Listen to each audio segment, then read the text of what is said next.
the politicians, the leaders in charge of our financial affairs for the last 30 years, and certainly since Nixon, have been asleep at the wheel, not realizing that the printing of money destroys the culture. It destroys the fabric of our family system. It comes in between all classes, all sexes, all ages, all demographics.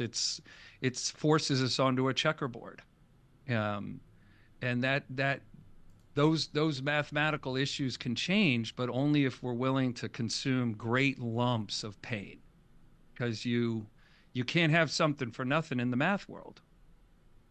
It is really So true. I mean, you're so my seeing the advice is movement. to, yes, be wholeheartedly roaring in your hearts and minds for Trump and the victory, and that good triumphed over evil, and principles triumphed over, the lack of principles, and reality gets a turn at the helm for a while.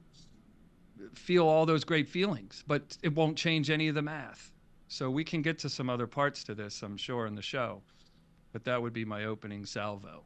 Well, it's really true because a lot of people sit back and they go, "Oh my gosh, I've just been focused on this election that I wasn't investing in. Now I'm seeing this stock go up and I'm watching this happen and I was asleep at the wheel. What do I need to do right now so that I don't miss out?" And the truth of the matter is that you're going to see an influx. You're going to see, some things that just go sky high all of a sudden, but they're going to come back down and settle back into where the norm is. It's not just like you've lost anything, which is what a lot of people think. There's the BRIC countries. They have been moving towards reducing reliance on the US dollar. And the US dollar is something I really want to talk to you about because that has gone up. Now that Trump has been elected, Russia has indicated that they will continue to use the dollar. So, one of my questions for you is how do you think the other BRIC countries will respond to this decision?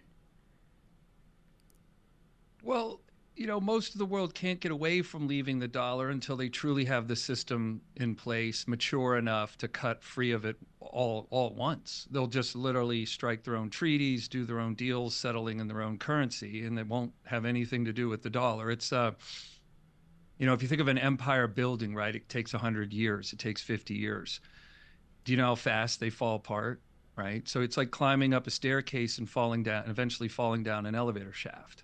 So when things fall apart, they happen so fast. The British Empire ended so quickly. The Roman Empire, it took 63 years from the reading that I've done for the Roman Empire at its peak to fail into bankruptcy.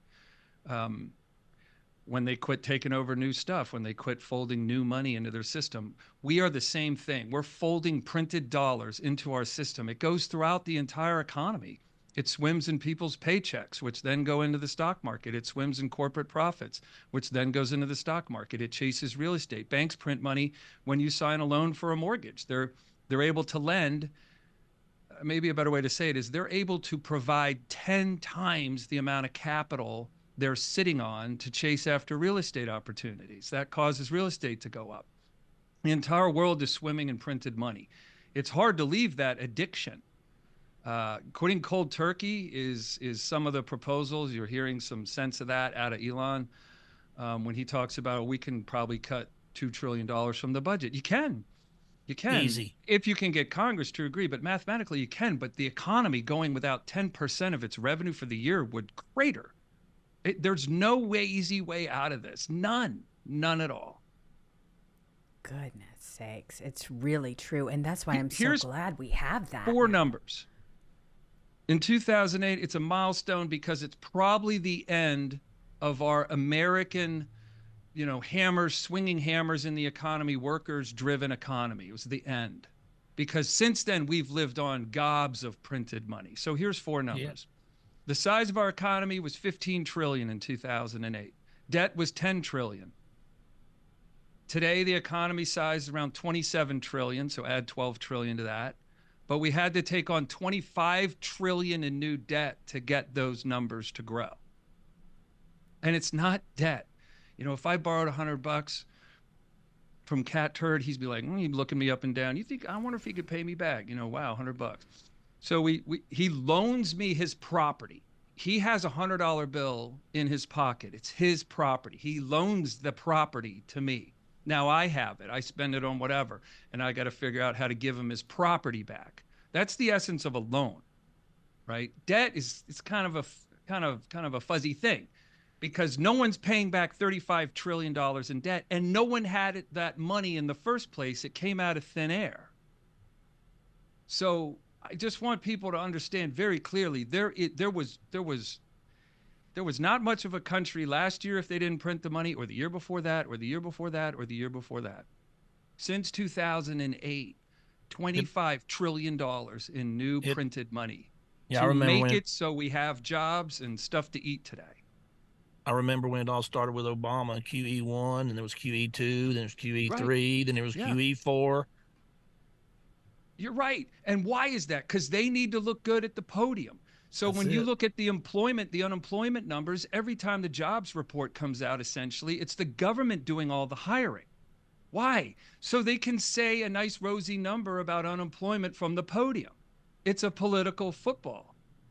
It's sickening, though, because it isn't real. It isn't true. And we're all living here. The three of us are living in the real world. Well, So what when you talk about how long can the good times roll, how high will the stocks go, how crazy will Dogecoin get, there's going to be a lot of people going, I wish I'd gotten into that. But eventually the music does stop. This math music stops. It has an end to it when the dollar's worth half a penny, and that's a year away, a year or two away by the averages. And so where would you have wanted your money located? Gold and silver is more relevant today than ever because you actually have some people at the White House that could cause us to manage ourselves to the bust rather than just having it blow up in our face. If Kamala was president, the dollar ought to be worth about half a penny in a year or two. There's stuff about Trump dollar that doesn't mean anything. Math isn't listening.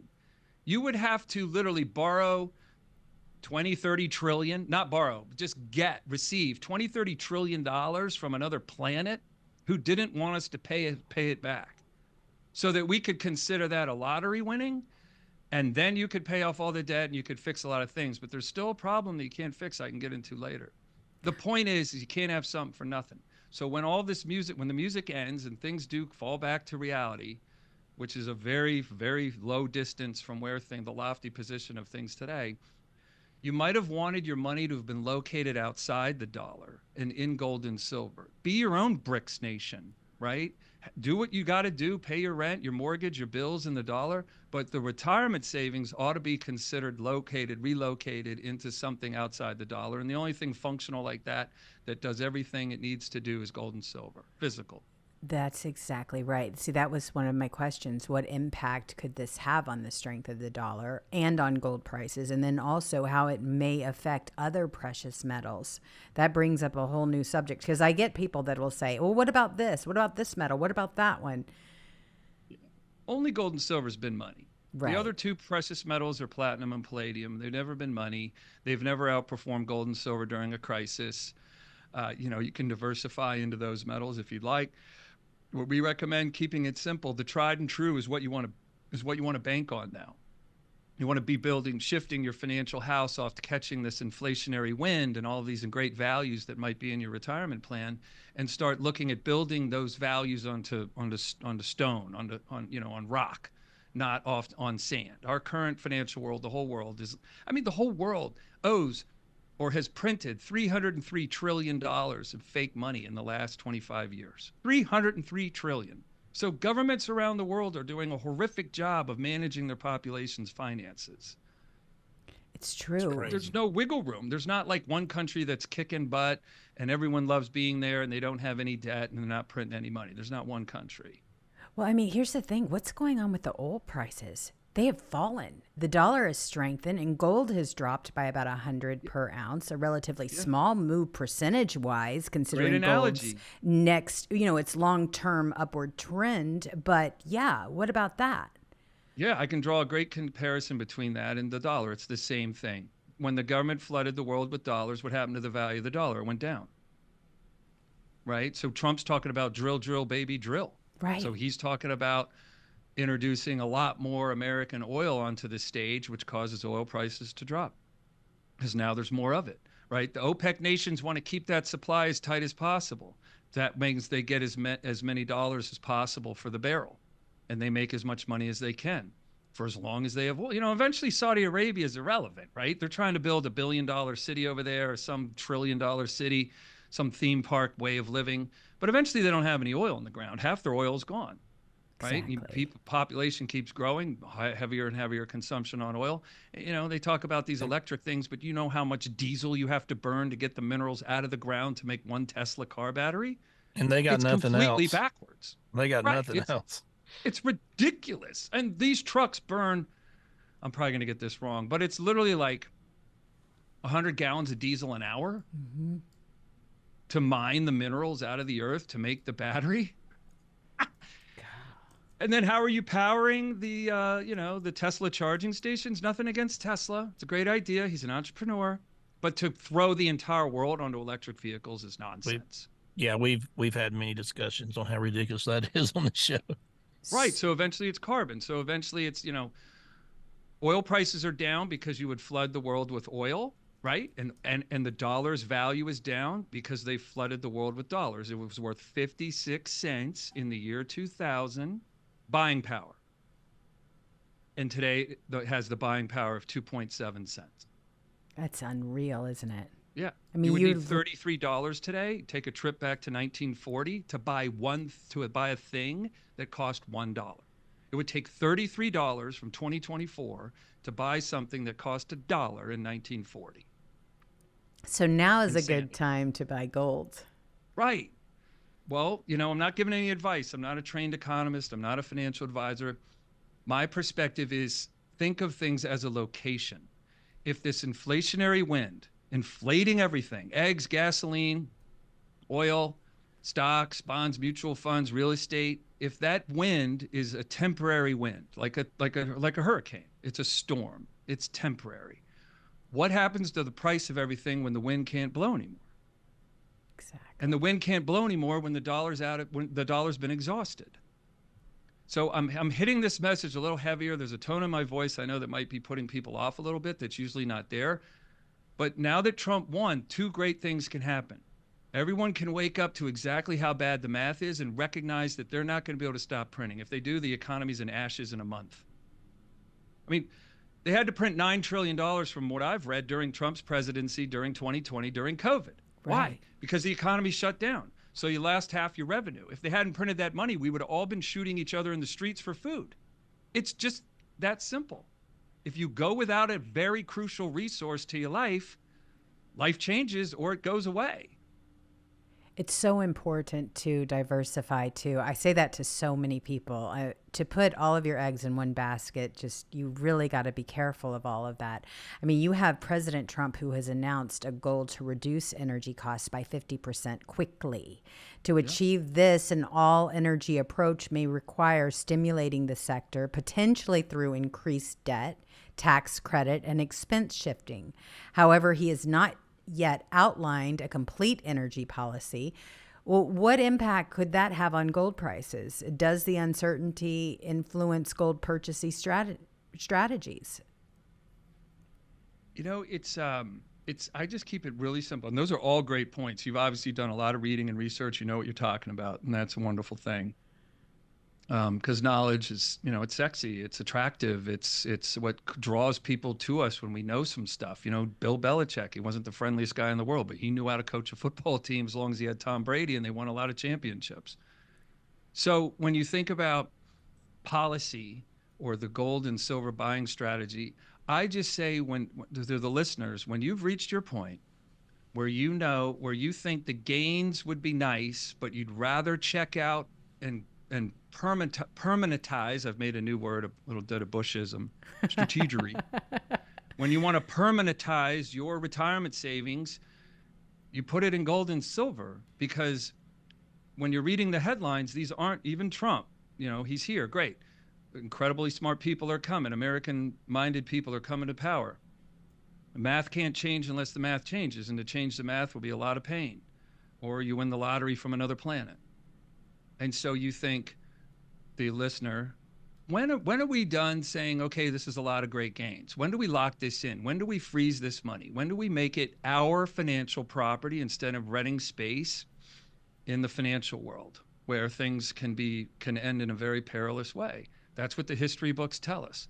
All the reserve currency countries before us in order was Rome invented it, then Portugal, tiny little island nation about the size of Rhode Island, then Spain, then the Dutch, tiny little country of Denmark, then France, then England, then America. And I'm sure the British were just drinking and laughing in their pubs at the thought of America taking over for the 26 nation British Empire. But we did. We did. Not because we beat them in a soccer match, but because England failed. The British Empire failed. The French Empire failed. The Dutch Empire failed. Why? We don't really need to know why. I could explain it to you. But the fact is, the history books of governments, countries led by governments, led by people, screw it up. And it ends. And our governments have done way more damage than Trump could ever heal without a lot of pain. I champion the pain. I champion coming to the Resolute desk and telling us to straight up skinny about things. And he's mentioned that a few times about there's going to be some tightening of belts. There's going to be some anguish. Oh, yes. If they want to manage the bust back to a reality where then we get another few hundred years of a reality in our financial world, great. It's either that or it just blows up on our face and everyone's wondering what to eat tomorrow. Well, that's why we've got Doge now. I mean, you have got Elon Musk and you've got a whole department because we know we're headed off of a cliff if we do not reel this back in. We know what's going to happen as a result of all of this debt that just continues to accumulate. We know what would have happened if we would have had Kamala Harris in office. What would have happened to this country? You want to talk about complete and total collapse. They would have gone back to even printing even more money. This is what people are seeing. And this is partly to do with the, inflation that we've all been living with and everything else. These numbers have not been real. It has not been solid. And there's a reason for all of that. So having something that's actually tangible is important to people. Right. Exactly. It's like being able to trust the one you love. Right. Those two things have to be in place for that to be an enjoyable relationship. I say to people many times, is your finances in alignment with your belief system? Are they out of alignment, right? Find the courage, talk to us. It'll be hard to find, it's still kind of a rare thing for people to move their money into gold and silver. If you were to go to the coffee house and talk to your buddies or at church or the synagogue or at the town hall meeting, you might elbow your buddy, hey, you think about gold and silver. Ah, yeah. It's still going to take some courage. It's still going to be a little bit of a solo game. We're talking to thousands of people a day about it. We're moving hundreds of people into precious metals every week, every day, I guess. We're getting busier and busier and busier. We haven't seen any fall off. In fact, we've seen more outreach now that Trump's president. It's almost like people can stop stressing about the end of our times. Now that Trump's there, they can actually focus on this horrific math story and they start solving it themselves. Be your own BRICS nations. If the rest of the world doesn't want to deal, if you look at I was in New York recently, I'm looking at the UN building. That whole building doesn't want to deal with the US dollar anymore. Exactly. Because we print it to death. We cause inflation in their country. Right. We cause unrest and upheaval and financial anguish in their country. Dollar's the reserve currency. That kind of means the whole world buys commodities through the dollar. And you look how it's fallen apart. Saudi Arabia doesn't exclusively sell oil anymore in the dollar. They'll take the Chinese yuan. They'll take the euro. It's ending. This regime is ending. Really better, though, to have something. Trump, our ally, show us where the life rafts are than Kamala Harris just punishing us for being American. Just the ridiculousness of that whole thing. It's true. Her pronouns are, she has new pronouns. It's has been. Those are her new pronouns. That's exactly it. We dodged a serious bullet with her. We really did. I mean, she's like the worst of the worst. But then all of a sudden, you'd start talking about what happened with this economy. And, we just go, all right, well, can you imagine what would have happened if we would not have been able to stop all of this? Yeah. It would have been real in bad. In theory, there's a way, like if you were to do cutbacks, if you cut $2 trillion out of the government's budget, you're saying the economy will go without $2 trillion for the year.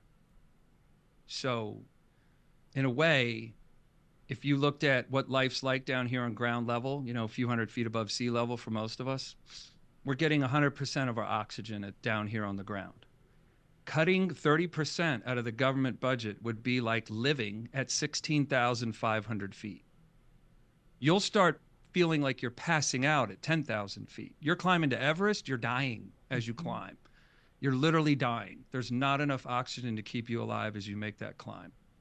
So you can't have something for nothing. There's going to be some pain, but at least now you do have the people in charge to help manage a transition. So if you say we're going to do these cuts and get a ton of oil out of the ground, it would benefit the government directly if they actually owned the oil and sold it into the world market for oil. But they don't own any oil.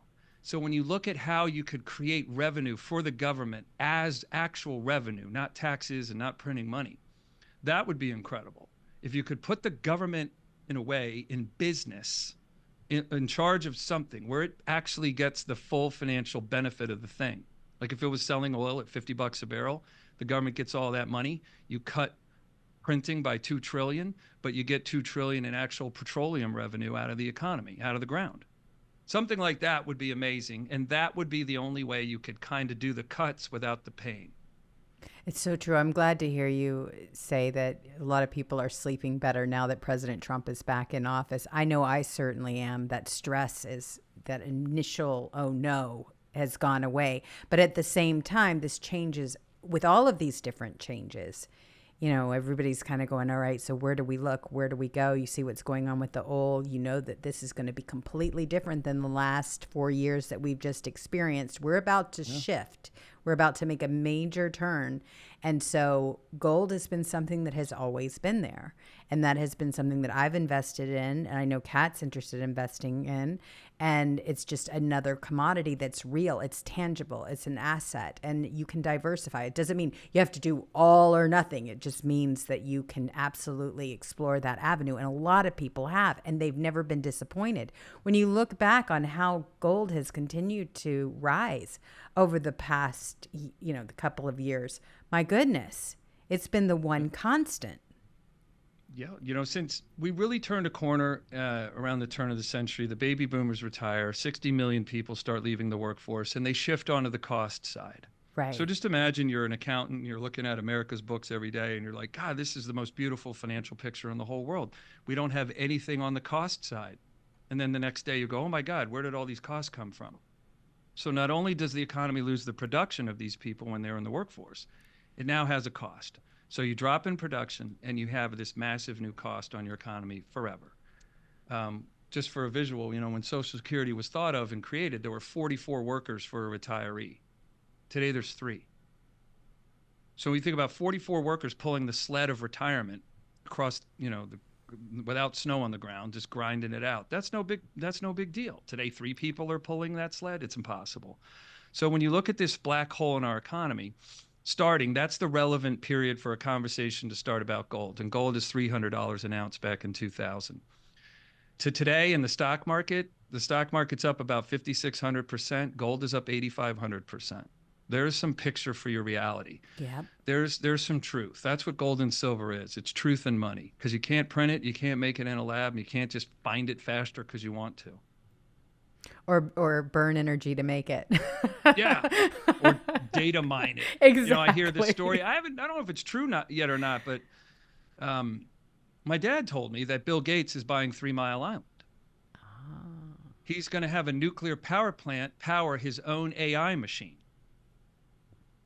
That's scary as hell to me. Wow, it should scare That's not reality. Everybody. AI, artificial intelligence. We have an artificial financial world that we all live in. That's right. And I know it's hard to hear. People talk about Trump can fix the economy. The economy hasn't been real in a long time. That's true. When you have to print money to pay your bills, your economy's dead.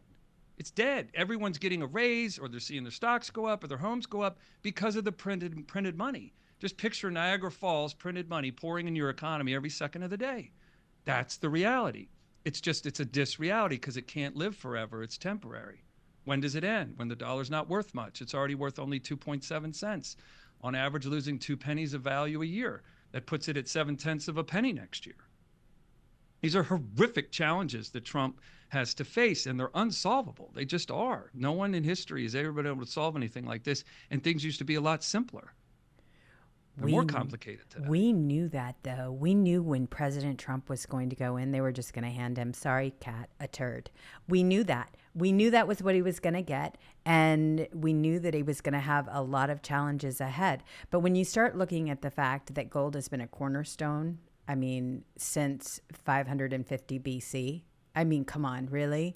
It's been undeniable, its inherent worth. So you've got that going on. It's stability, definitely. It's not the dollar. It's not crypto. It's not all of these things, because a lot of people are waiting for crypto to correct itself. I know it's off the charts right now. You're hearing all about it everywhere, but it is going to have its correction. I definitely have told my friends that want to join in and say, oh, I want to get into crypto. Now is not the time. Now is not the time. It's going to catch up with itself because they have to make it. They have to mine it. And the other thing about it too is, how do you get at it? You need the government to cooperate with you in hitting the phone lines and the internet lines to be able to get to your servers that hold your Bitcoin or your crypto or whatever you have. Gold and silver's at your elbow. I don't mean to keep making a case for gold and silver. I'd rather just talk about the issues. But now that Trump won, to be an ally to folks, I just got to draw their attention to the math. Now you can see the clear distinction between this ugly math problem we're suffering from, caused by Nixon 53 years ago, and exacerbated by all the leadership that came to the White House and the Congress and the Federal Reserve since 2000. They never addressed this retirement issue. They never addressed it, and it's real. It is real. The really scary thing is that Bill Gates thing that you just mentioned. I can't wrap my head around that. Hopefully those Epstein files will be produced and we won't have to worry about that again. He can go hide on an island and disappear for all I care. But at the same time, that's frightening. And he's been buying up all of our farmland as well. I mean, this guy is just a narcissist like nobody's business, and nobody elected him to anything, and yet he's got all of this power and influence. Yeah. I mean, 3 Mile Island had 3 reactors. One, blew up, went bad, and 2 have been mothballed. So he brings one of them back to power. I mean, AI. It's not. The last thing about automation and robotics, Bitcoin is sexier than gold and silver. I get it. And AI is sexier than hard work and calluses. I get it. But how much does a robot spend in the economy? Mm-hmm. None. Right. So eventually you automate yourself into where you don't have a workforce producing enough revenue swirling through the economy for everyone to have what they want. It's lunacy. Well, you're already seeing it in fast food restaurants and everything else. I mean, it's already happening. Go to shadowstats.com and look up the true old-fashioned way of counting unemployment. It's 25%. 25%. Goodness sakes. The old-fashioned way of counting it, which they used for thousands of years. And then they were hurting us even more by bringing illegal aliens in, and they were the ones that were getting our jobs. So, Because they wanted votes. It's sickening. It's literally evil. They didn't even need jobs. We're giving them all the money they needed to outwork it. That's right. Yeah, that too. Oh, it's just vote Democrat. Their little schemes, hopefully it's over. I still hear them blaming each other or blaming Biden. He should have left sooner. How about all the people that knew Biden was asleep at the wheel, when he walked into the White House and couldn't read from a teleprompter? Exactly. The minute you read scroll to next page, Please. You can't be president anymore, man. Reading from a teleprompter where it says scroll to next page, that's not the part you read, Joe. Well, these are the bureaucrats. How about all those people that wanted to keep the charade going? Oh, they're all ruling from fear. Their characters are just riddled with cowardice. Exactly. And for a brief moment, they're gone. Who's going to come after Trump? Can he set some things in stone that can't be changed? Can he just ram the Constitution down people's judges and people's throats and go, this defines the land you live in? There is no other definition. You can call it inflexible all you want. Truth will almost always be inflexible. It's true. But if you don't build a country and a life off of truth, you're just blowing in the wind. Eventually, you don't have anything.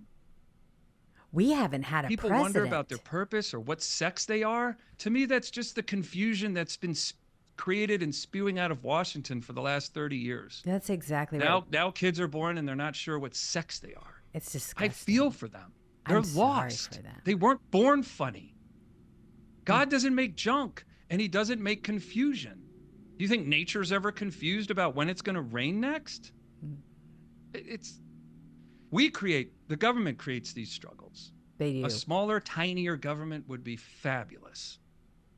I think that's what we're going to get, and I cannot wait for it. I'm so tired of Mother these Nature's lobbyists. going to deliver it, or Trump and Elon Musk are going to cut away at it and deliver it manually. But yeah, either way, we're an overcrowded deer population. Well, I mean, that's the thing. You've got all of these people that truly, I mean, they were the ones that were running Washington behind the scenes. We all know that. It wasn't Biden, and it wasn't Harris. Yeah. When you look at her in a debate, she's been asleep at the wheel. She hasn't known about any of these issues. She couldn't answer a question. That's why you just got all of this crazy word salad, because she didn't know the issue. She didn't need to. Only Democrats can find somebody dumber than Biden and put them in there. Yeah, there you go. I looked it up. I was on an election panel, and we were commenting on things, and it seems that Donald Trump has suffered more court-caused incursions by the government than Kamala Harris ever prosecuted as Attorney General of California. Oh, That's my gosh. crazy. Like 7 to 15 cases she ever actually ran. That is the wild. How's that for job experience, man? It's so true. You got to be able to obtain more than a driver's license to run for president. Well, and look at the amount of bullets that President Trump has had to dodge. I mean, he's got those numbers are higher than Literally most people in and our physically. military. I mean, come on. Right. It's just the wildest Assassination thing. attempts, 2 impeachments, Russian collusion, the court cases in Atlanta and New York and wherever else he's been dragged and into court. they said Mar-a-Lago's worth $25 million. Yeah, I drive please. by it on occasion. It's, first of all, this guy, there's a billionaire hedge fund guy that knocked down 3 mega estates, tore them to the ground. He owns like 6 acres, oceanfront, Palm Beach Island. They think that real estate project that he's creating is going to be worth around $900 million. Trump has 13 acres. Mar-a-Lago is 13 acres that touches a view of the Atlantic and the intercoastal. And the Bay, yeah. Intercoastal. 13 acres. Goodness. Versus 6 for a $1 billion real estate project. So, yeah, it doesn't even make sense. Well, it doesn't, and that's why we've got to get a correction in here, and we know that it's coming, and it's going to be quick. I don't think we're going to have to wait very long before we start seeing exactly what's going to happen with all of this, especially with some of these new nominations for President Trump's cabinet. Oh, it's just so much fun. Oh, thank you so much for joining us, Paul. We always love for you to give us your insight because you're so knowledgeable about this stuff, and a lot of people, like I say, I've talked to a few that are like, okay, did I miss the boat? What do I need to do with my investments now with the new administration coming in? Where do I go? Well, they can definitely go and talk to Colonial Metals Group, 1-800-889-8087. And you can also visit the site freegoldguide.com/LB. And you can talk to one of the advisors over there. Anything else you'd like to add on that? Just, if I come on a little strong today, I apologize. I believe that people should be informed and then they decide what to do. And if it sounds like I'm telling people what to do today, I apologize for that. Americans built America, and Americans still live here. Just remember that. You're the decision makers. You're the courageous. You're the brave, and you're the few. Just remember what you're made of, and you'll make great choices. All you'll need is to just ask the questions you need answered about anything. And if you're trying to understand something that seems complicated, just trace it right back down to the dirt, and it'll all make sense. Always go back to the source of something, and you'll figure it out quickly. That's what I've done. I think we're all feeling like you. I really do. I think we're all very passionate about what's going on right now, and we want to make sure that we're making the right choices and that we're saying and hearing the right things, and that this administration is going to really fix everything. But it's really up to us ultimately to keep up with what's going on. And that's why you've got a great group over there that I've talked to. And I encourage everybody to head over there. Yes, and check it out for sure. We don't hire any jerks. No, you've got great people over there, a fantastic team. Well, Paul, thank you for joining us today. We really appreciate it. Thank you very much, guys. I'm honored to be on your show. Thanks for having me. Love having you here.